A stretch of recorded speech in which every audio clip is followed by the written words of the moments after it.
Basically वही concern है कि मैंने भी जब 18 तारीख को आया और कल देखा, 2-3 दिन मेरी भी नेग्लिजेंस रही, हम में घर में कुछ मातमदारी थी, कुछ मैं बिजी था तो नहीं देखा। मैक्सिमम हम लोग जो है टेक्स्ट मैसेजेस होते हैं ये इग्नोर करते हैं क्योंकि बार बार कंपनियों के आते हैं, बाकी लोगों के। लेकिन कल मैं सीरियसली फ़ोन को चेक कर रहा था, मैसेजेस चेक कर रहा था और मेरे फ़ोन में जो मैसेज 18 तारीख को आया था मैंने उसको अच्छी तरह से पढ़ा पहले भी कि डियर डॉक्टर हरबख्श सिंह शासन, you have successfully been vaccinated with your first dose with Covishield on 18/4/2021 at 7:37 PM you में डाउनलोड योर वैक्सीनेशन सर्टिफिकेट, जो कि आपने किया ही नहीं है। तो लिंक तो मैं चौंक गया। मैंने कहा ऐसा तो हुआ ही नहीं है, मैंने तो किया नहीं है, ये क्या है, माजरा क्या है। तो मैं लिंक पे गया तो वहाँ कुछ QR कोड वगैरह आया, इसको स्कैन करना है, पूरा प्रोसेस मुझे खुद नहीं आया। मैंने किसी दोस्त को बोला तो दोस्त की मदद से मैंने उसको डाउनलोड किया। जब डाउनलोड किया तो मैं और भी हैरान हो गया कि वो सर्टिफिकेट थी, उस पर मेरा नाम, पूरा पैन कार्ड, मेरी एज और उसके बाद वैक्सीन का नाम, उसके बाद बैच नंबर वैक्सीन का, देन किसने किया, जो करने वाला था उसका नाम, सेंटर जो था उसका नाम और 7:37 का टाइम दिया था। तो ये मेरे लिए बड़ी चौंकाने वाली बात थी। 2-3 चीज़ें हैं इसमें। एक तो ये कि अगर मैं वैक्सीन लगाना चाहूँ तो मुझे नहीं लगेगा, मुझे कहा जाएगा कि दूसरा डोज कीजिए। वो सबसे बड़ी मेरी ज़िंदगी के साथ कि मैं अगर चाहूँ, मैं अपने आप को बचाना चाहूँ तो बड़ा मुश्किल है, मुझे वैक्सीन नहीं मिलेगा क्योंकि मार्केट में मिलता नहीं है।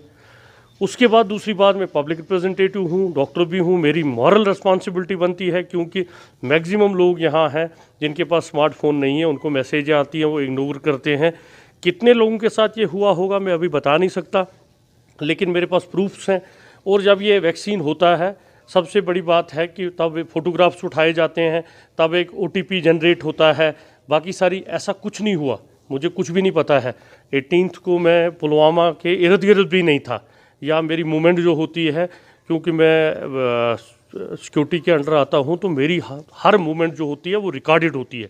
हमें सुबह PCR को प्रोग्राम देना पड़ता है मूवमेंट के लिए कि हमें जाना है, कहाँ जाना है, हॉस्पिटल जाना है, तो मेरा रिकॉर्डेड है सब कुछ सॉलिड। एक तो ये प्रूफ्स हैं कि दूसरा मेरा जो है कि प्रोटोकॉल है कि हमें सुबह ही प्रोग्राम देना पड़ता है। तो दूसरा इनके पास CCTV कैमरास होते हैं और फोटोग्राफ्स भी उठाते हैं सारे पेशेंट्स का रिकॉर्ड्स के लिए। तो जैसे कि इन्होंने खुद भी माना, सुबह मुझे एक किसी ऑफिशियल का फ़ोन भी आया था, उन्होंने कहा जी ह्यूमन एरर। तो मैंने उनको कह दिया कि आपका मेरा मामला नहीं है, ये पब्लिक का मामला है, लोगों की जानों का मामला है, आप अपनी एडमिनिस्ट्रेशन को जवाब दीजिए।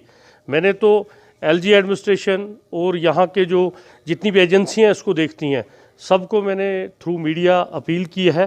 मैंने बताया है कि ऐसा मामला हुआ है। अब ball is in the court of administration now. Certificate तो 100% फेक है, मेरी वाली सर्टिफिकेट तो 100% इसमें एक्शन होनी चाहिए, लीगल एक्शन होनी चाहिए, डिपार्टमेंटल एक्शन होनी चाहिए। मैं तो मानता हूँ कि इसमें बहुत ज़्यादा पब्लिक की भी रिस्पॉन्सिबिलिटी बनती है कि अगर कुछ और लोगों को भी ऐसी मैसेजें आई है उनको भी ये डाउनलोड करके आगे आना चाहिए, क्योंकि ये सिर्फ मेरा मामला नहीं है, पूरी पब्लिक का मामला है, लोगों की जान का मामला है।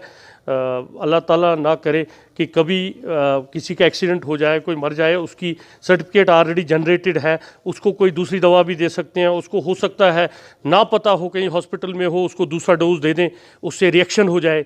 तो ये मामूली सी चीज़ नहीं है कि आप एक सर्टिफिकेट इशू कर रहे हो, कहते हो कि एक डोज हो गया, दूसरा देना है, और अगर ऐसा हो जाए तो कहीं कहीं पे ये तो एक सीरियस